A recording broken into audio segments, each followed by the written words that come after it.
Hello बच्चों, आज हम चैप्टर 5 इलेक्ट्रिक करंट है, उसका टॉपिक है सेलों का संयोजन। उसके बारे में पढ़ेंगे। हमने इससे पहले की क्लास में हमने पढ़ा था विद्युत सेल क्या होते हैं, उनके विद्युत वाहक बल, टर्मिनल वोल्टता और आंतरिक प्रतिरोध क्या है और उनमें क्या संबंध है। अब किसी भी इलेक्ट्रिक सर्किट में या विद्युत परिपथ में सेलों को दो प्रकार से संयोजित किया जाता है, एक श्रेणीक्रम संयोजन और दूसरा है समांतर क्रम संयोजन। तो सेलों का संयोजन कितने प्रकार हो गया? फर्स्ट हो गया श्रेणीक्रम संयोजन, सीरीज कॉम्बिनेशन, और दूसरा है आपका समांतर क्रम या पार्श्व क्रम संयोजन। ठीक, तो सबसे पहले हम पढ़ेंगे सेलों का श्रेणीक्रम संयोजन क्या है, और श्रेणीक्रम संयोजन में सेलों का तुल्य विद्युत वाहक बल और तुल्य आंतरिक प्रतिरोध क्या होगा। तो सेलों का श्रेणीक्रम संयोजन क्या पढ़ेंगे? फर्स्ट टॉपिक सेलों का श्रेणीक्रम संयोजन। तो ये संयोजन क्या होता है देखिए, एवं संयोजन का तुल्य विद्युत वाहक बल, तुल्य विद्युत वाहक बल जिसे हम कहेंगे इक्विवेलेंट, एवं तुल्य आंतरिक प्रतिरोध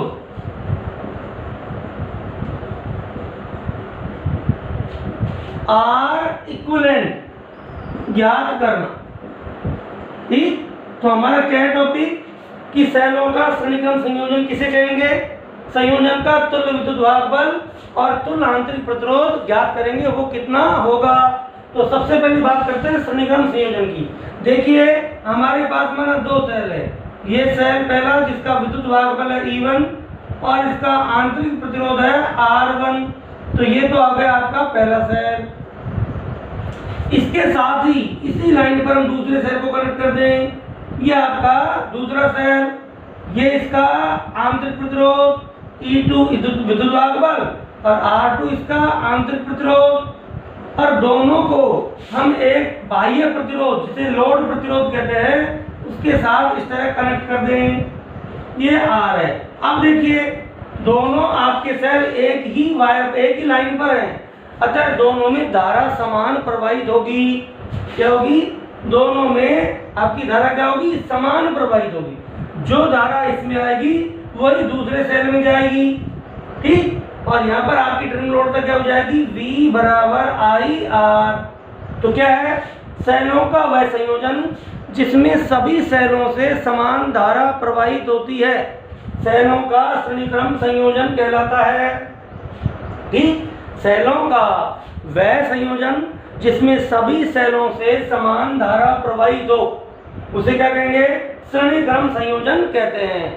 अब ये दोनों सेल मिलकर इस परिपथ में कुल कितना विद्युत वाहक बल दे रहे हैं उसे कहेंगे तुल्य विद्युत वाहक बल। दोनों सेल मिलकर किसी एक सेल की बराबरी कर रहे हैं, तो इफेक्टिव सेल बना रहे हैं, तो उस सेल का विद्युत वाहक बल इनका तुल्य विद्युत वाहक बल, और उस सेल का आंतरिक प्रतिरोध इनका तुल्य आंतरिक प्रतिरोध होगा।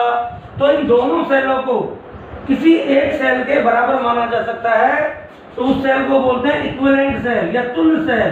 तो ये तुल्य सेल है, इसका विद्युत वाहक बल है इक्विवेलेंट, इसका आंतरिक प्रतिरोध है R इक्विवेलेंट, अर्थात प्रभावी विद्युत वाहक बल इक्विवेलेंट, प्रभावी आंतरिक प्रतिरोध R इक्विवेलेंट, वही लोड है R, इसमें वही धारा आएगी I। ठीक, तो ये इसका तुल्य परिपथ कहलाएगा। ये श्रेणीक्रम संयोजन और ये श्रेणीक्रम संयोजन का तुल्य प्रतिरोध। तो हमारा मकसद क्या है? ये आपका सेल है, ये हमारा उद्देश्य ये है कि इक्विवेलेंट और R इक्विवेलेंट का मान क्या होगा। तो इसको हम सॉल्व करते हैं। आगे देखो,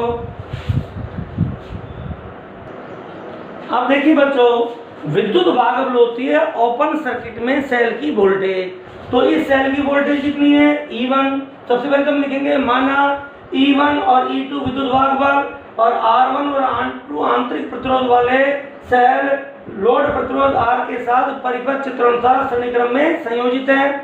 इन सेलों के संयोजन का तुल्य विद्युत वाहक बल इक्विवेलेंट और तुल्य आंतरिक प्रतिरोध R इक्विवेलेंट है। ठीक, परिपथ के वोल्टता समीकरण से। वोल्टता समीकरण में होता है कि सेल जो टोटल विद्युत भागबल देते हैं, विद्युत भागबल क्या होता है, इकाई आवेश को परिपथ में चक्कर लगाने के लिए दी गई ऊर्जा। कल भी हमने डिस्कस किया था कि ऊर्जा न नष्ट होती है न उत्पन्न होती है, अतः सेल इकाई आवेश को घुमाने में जो ऊर्जा देंगे वो कहाँ खर्च होगी, प्रतिरोधों पर। किसके नियम अनुसार, ओम के नियम अनुसार, V बराबर IR। तो देखो परिपथ के वोल्टता समीकरण से, परिपथ के वोल्टता समीकरण से, वोल्टता समीकरण का मतलब सेल द्वारा इकाई आवेश को घुमाने में ऊर्जा परिपथ पर खर्च ऊर्जा के बराबर होगी। खर्च ऊर्जा कितनी होगी, देखो इस आंतरिक प्रतिरोध में कितनी धारा आएगी, IR1, तो इसमें आ गई IR1। भाई इसमें कितनी खर्च हुई, IR2, यहाँ पर कितनी खर्च हुई, IR दी कितनी, E1 इसने दी और E2 इसने दी। ठीक, दोनों एक ही दिशा में धारा होगी क्योंकि इस दिशा में धारा जा रही दोनों से। ठीक, अब इसमें क्या फॉर्मूला आ गया, IR1 plus R2 plus capital R is equal to E1 plus E2, या I बराबर E1 प्लस E2 बटा R1 plus R2 plus R, या I बराबर E1 प्लस E2, इसको थोड़ा अलग दिखा देते हैं, R1 plus R2 plus R। ये समीकरण नंबर हो गया 1। अब बात करते हैं तुल्य परिपथ के, संयोजन के तुल्य परिपथ से, संयोजन के तुल्य परिपथ से। ये आपका इक्विवेलेंट सर्किट है। सेल का धारा समीकरण याद है, I बराबर विद्युत वाहक बल बटा आंतरिक प्रतिरोध प्लस लोड प्रतिरोध। तुल्य परिपथ से क्या हो गया, धारा I बराबर सेल का विद्युत वाहक बल बटा आंतरिक प्रतिरोध प्लस लोड प्रतिरोध। समीकरण नंबर 2 ये हम पढ़ चुके हैं, सेल पढ़ाए जब, क्या संबंध किसमें, आपका सेल का धारा समीकरण जो पढ़ाया था वो काम ले लिया। अब देखो दोनों समीकरणों की तुलना करें, समीकरण 1 व 2 की तुलना करने, इनका कंपैरिजन करें। देखो I की जगह I है, इक्विवेलेंट की जगह क्या है, E1 प्लस E2, इसलिए तुल्य विद्युत वाहक बल, तुल्य विद्युत वाहक बल E इक्विवेलेंट इक्वल हो गया E1 प्लस E2, ये बल। अर्थात श्रेणीक्रम संयोजन में संयोजन का तुल्य विद्युत वाहक बल संयोजन में जुड़े सभी सेलों के विद्युत वाहक बलों के योग के बराबर हो गया। तो ये फॉर्मूला। एवं तुल्य आंतरिक प्रतिरोध, तुल्य आंतरिक प्रतिरोध क्या आएगा, देखो R1 प्लस R2 किसके बराबर है, R इक्विवेलेंट के, तो R equivalent is equal to R1 plus R2। ये आपका समीकरण नंबर 4। तो इस तरह से हमने सेलों के श्रेणीकरण संयोजन के तुल्य विद्युत वाहक बल और तुल्य आंतरिक प्रतिरोध के मान निकाल लिए हैं। ठीक, और देखिए जैसे हमने प्रतिरोधों का श्रेणीकरण संयोजन पढ़ा था वैसा ही फॉर्मूला यहाँ आ गया, R1 प्लस R2। ठीक है, अब हम इस जो रिजल्ट आए हैं उन पे थोड़ा डिस्कशन करते हैं। ध्यान रखो जब भी हम कोई डेरिवेशन करते हैं तो रिजल्ट को डिस्कस करते हैं, और रिजल्ट को डिस्कस करने के बाद जो कुछ छोटी छोटी बातें निकल कर आती हैं वो आपके छोटे क्वेश्चनों में और कॉम्पिटिटिव के क्वेश्चनों में बहुत ही इंपॉर्टेंट होते हैं। तो आपके जो रिजल्ट हैं उन दोनों को हम क्या करते हैं, डिस्कस करते हैं। अब देखिए बच्चों, यदि सेलों के श्रेणीक्रम संयोजन में कोई सेल विपरीत ध्रुवता से जुड़ा हो, कि देखिए हम एक्चुअली इसलिए वजह से श्रेणीक्रम संयोजन की मैंने परिभाषा नहीं दी है कि कई जगह परिभाषा लिख देते हैं कि पहले सेल का ऋणाकर दूसरे के धनाकर से, दूसरे का ऋणाकर तीसरे के धनाकर से।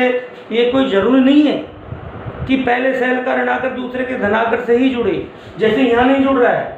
ये इसका पॉजिटिव टर्मिनल, ये नेगेटिव, फिर नेगेटिव, नेगेटिव से नेगेटिव जोड़ दिया, ये भी आपका श्रेणीक्रम संयोजन है। लेकिन देखिए कोई भी सेल है जो आपके बाह्य परिपथ में धारा प्लस से माइनस की ओर प्रोवाइड करता है। अब ये सेल कहता है धारा इधर बहाऊंगा, ये सेल कहता है धारा इधर जानी चाहिए, ये सेल कहता है धारा इधर जानी चाहिए। तो ये दोनों सेल कहते हैं धारा आपकी एंटी क्लॉकवाइज जाए, और ये सेल कहता है धारा क्लॉकवाइज जाए। तो यह साला एक जो सेल है वो धारा एक दूसरे के विपरीत प्रवाहित कर रहे हैं, तो आपकी इन दोनों धाराओं में से ये धारा घट जाएगी और फिर परिपथ में नेट धारा प्रवाहित होगी। ठीक, तो हमारा नेट धारा इधर आ रही है, तो ध्यान दीजिए हम देखेंगे धारा को। यदि धारा जिस सेल के पॉजिटिव से नेगेटिव टर्मिनल की ओर बाह्य परिपथ में आ रही है उसके विद्युत भागफल को प्लस लेंगे, और जिसमें धारा बाह्य परिपथ में माइनस से प्लस की ओर आ रही है उसको क्या लेंगे, माइनस। तो देखिए ये सेल है जो विपरीत ध्रुवता से जोड़ रहा है। सिंपल, इसमें क्या नुकसान हो रहा है, ऐसे जोड़ते नहीं है। आपने टॉर्च में देखा होगा, पहले सेल का प्लस, दूसरे का माइनस, फिर प्लस, फिर माइनस, प्लस प्लस, इस तरह जोड़ते हैं। इस तरह कभी नहीं जोड़ा जाता। ये तो केवल आपको समझाने के लिए है, क्योंकि ऐसे जोड़ने पर हमें नुकसान है, हमारी ऊर्जा व्यर्थ जा रही है। ठीक, इसलिए जोड़ते नहीं है। लेकिन ऐसा जोड़ दे तो क्या होगा, उस कंडीशन में जो सेल विपरीत ध्रुवता से जुड़ रहा है, देखो plus minus plus minus plus minus ऐसे होना चाहिए था, लेकिन प्लस माइनस या तो ठीक है, फिर माइनस प्लस हो गया, तो इसका आप क्या लेंगे, ये जो सेल है ये आपका विपरीत ध्रुवता से जुड़ रहा है। किससे जुड़ रहा है, विपरीत ध्रुवता से, अपोजिट पोलरिटी से। इसलिए इसका विद्युत भागफल क्या लेंगे, ऋणात्मक लेंगे। तो आपका तुल्य विद्युत भागफल क्या होगा, equivalent is equal to E1, और ये लेंगे माइनस E2 और फिर प्लस E3। इस तरह लेंगे। जो सेल विपरीत ध्रुवता से जुड़ रहा है, अर्थात जिस सेल के द्वारा बाह्य परिपथ द्वारा माइनस से प्लस की ओर है उसको माइनस लेंगे। लेकिन आंतरिक प्रतिरोध पर तो कोई प्रभाव नहीं पड़ेगा, वो तो R1 plus R2 plus R3, क्योंकि प्रतिरोध में धारा किधर से ही जाए वो तो उतनी रुकावट देगा। तो ये आपके फॉर्मूले होंगे, समझ में आया। तो यदि आपके संयोजन में कोई सेल विपरीत ध्रुवता से जुड़ा हो तो उसका विद्युत भागफल ऋणात्मक लिया जाएगा। आगे देखते हैं विशेषताएं। अब देखिए, यदि एक समान विद्युत भागफल E तथा आंतरिक प्रतिरोध स्मॉल r के n सेल श्रेणी क्रम में जुड़े हो, तब तुल्य विद्युत भागफल क्या होगा, E इक्विवेलेंट सभी विद्युत भागफलों का जोड़। तो पहले का भी E, दूसरे का भी E, तीसरे का भी, कितनी बार जुड़ जाएगा, n बार। तो तुल्य विद्युत भागफल क्या होगा, E plus E 2E 3 4E, तो क्या हो जाएगा, NE। तो तुल्य विद्युत भागफल क्या हो जाएगा, NE। और तुल्य आंतरिक प्रतिरोध R equivalent is equal to R plus R कितनी बार, N बार। तो R equivalent is equal to NR। तो बताओ सेल का धारा समीकरण क्या हो जाएगा, I बराबर होता है equivalent upon R equivalent plus capital R। तो क्या हो जाएगा, सेल से धारा या I बराबर इक्विवेलेंट की जगह NE, यह हो जाएगा NR प्लस कैपिटल R। तो यदि आपके जैसे अपन टॉर्च में एक जैसे सेल जोड़ते हैं 1.5 वोल्ट की, तो देखिए तुल्य धारा क्या हो जाएगी, आपके सभी विद्युत भागफलों का जोड़ बटा सब आंतरिक प्रतिरोधों का जोड़ प्लस लोड प्रतिरोध। ये हो गया आपके बल्ब का प्रतिरोध, ये हो गए सेलों के सभी आंतरिक प्रतिरोधों का जोड़, ये होगा सभी सेलों के विद्युत भागफलों का जोड़।